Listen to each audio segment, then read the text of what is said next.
It's time once again for another reading from the TAC Legend Writings. Today we're going to read from the very opening of the book. And this is actually on the blog under Trombone Sci-Fi. Now, when hearing the word sci-fi, don't let that throw you off. In many great science fiction writings, there's been hints of future events. So in every story, there's a kernel of truth, and sometimes a lot of truth. So keep that in mind, in the openness of your mind, while you listen, and have an ear for the rhythm, pitch, and timbre of how this is going to be read. It's a very potent storyline, and we're going to begin. After carefully setting the dials to the metro tune, Oscar was ready to practice his trobo slide exercises that his 7th degree mentor had assigned him. Okay, Oscar said. I'll start with the 4-octave D-flat quarter-tone scale sequence. Whoops! I forgot to connect my air tank to the mouthpiece funnel. Oh boy, that's my 3rd demerit in this practice session. One more, and I will have to clean the entire theater again. So here I go. Clip the downward pointing nozzle into the funnel, hook this into the chamber at the end of the mouthpiece valve. Now gently bring the connecting hose into the left side of my mouth. Whew! Got it. The metro tune was set at quarter note equals 4. Oscar needed to hold each tone 64 counts at this tempo, all at a dynamic volume of forte to the 25th power. This was in preparation for his weekly promotional.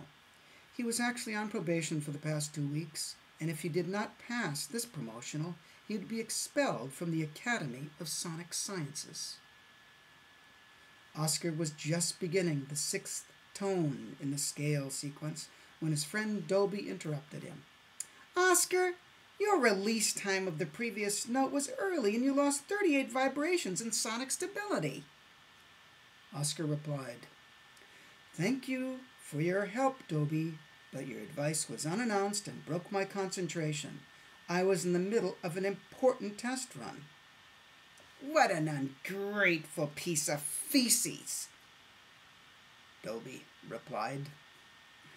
You should welcome my help any time I offer it. I am trying to save your behind from expulsion. I appreciate your concern, replied Oscar, but I was into a process that was being recorded and is being transferred to the analysis synthesizer. Dr. Hankel is receiving my process via remote viewing at this very moment. Sorry, my mistake. I should have known and felt you were really doing something important, but you seemed so unconscious to your shortcomings.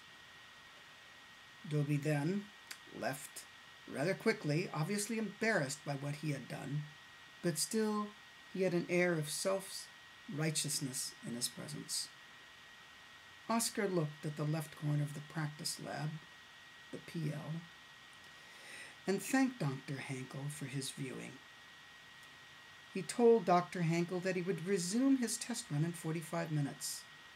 The green sensor blinked twice, and Oscar knew that Dr. Hankel received his communication. Oscar then picked up his sound wave emanator, SWE, pressed on one of his favorite oldies, Cemetna's The Moldau from Love Last. He loved hearing the old-fashioned trombone songs of the 20th and 21st century. It sounded so natural, and for that fact, so did the whole orchestra. There were no headsets with broadband micro-unifiers to synchronize everybody's brain waves. No metro tunes attached to the instruments, and no cellular power units to activate the musical instruments themselves. Each person had to generate their own sound, not just skillfully operate machinery. They were the machines.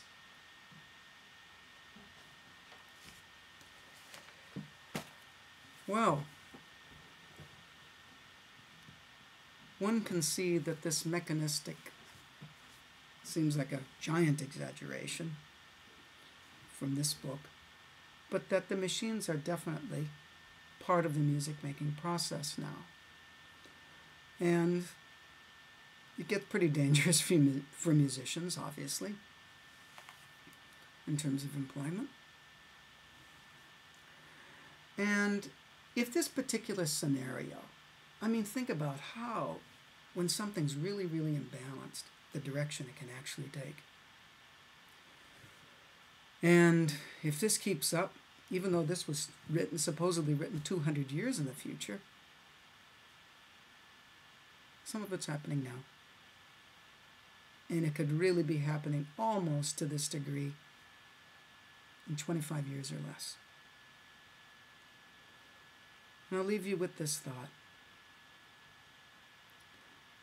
Carol, my wife, we're co-directors of the Frequency Band together.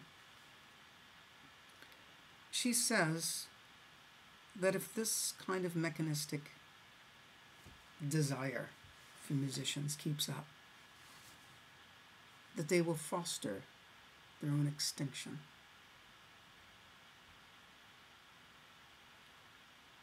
And with that, I will leave you to your contemplations, and we'll see you very soon.